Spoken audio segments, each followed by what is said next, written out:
Hi, this is Kate Cohen on behalf of the Hertz Furniture School Matters blog. Today we're going to learn about some of the latest efforts to get commercial video games in the classroom.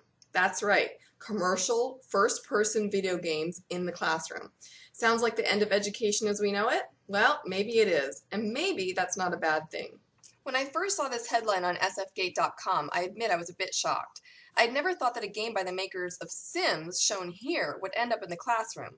But this is the 21st century, people, and times are changing. In Sim City, the player is mayor, and this data-rich universe has the player making choices with realistic consequences for the city and its citizens. As the city's mayor, the player is responsible for building roads and other infrastructure, zoning for residential, commercial, and industrial districts, budgeting city funds, levying taxes, and dealing with real-life dilemmas as they arise.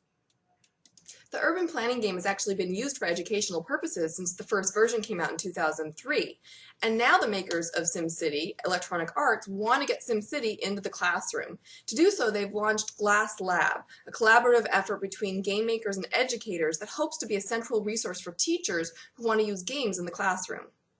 Glass Lab is behind SimCity EDU, and just to get an idea of the kind of support Glass Lab is receiving, the Bill and Melinda Gates Foundation and the John Deeg and Catherine MacArthur Foundation have given a combined $10.3 million in grants to Glass Lab. So is this the future of education? And if it is that a good thing? A lot of current educational games for kids can't match the intricacy and realism of a game like SimCity. If teachers are to compete with the digital media that kids are consuming outside of school, maybe they need tools that are more motivating and engaging. I have to admit that I am totally fascinated by SimCity and tempted to actually try it out myself. And this is from someone who hasn't bought a video game since the 80s. As a teacher, I'm also very tempted by the possibility that this virtual world has for teaching subjects like financial literacy, subjects that I've found difficult to teach when I can't really recreate real life accurately in activities in the classroom.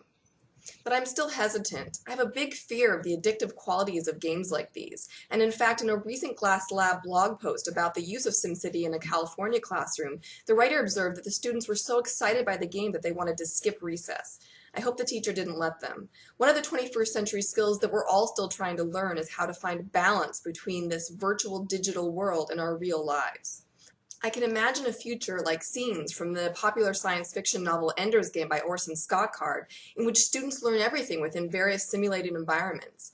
I think we can all agree that we need to remember that these environments and digital worlds are meant to help us think and work in the real world, not take the real world over. Of course, the two may be melding at a rate that we can no longer control. Have commercial video games made their way into your classrooms? We'd love to hear your thoughts and experiences.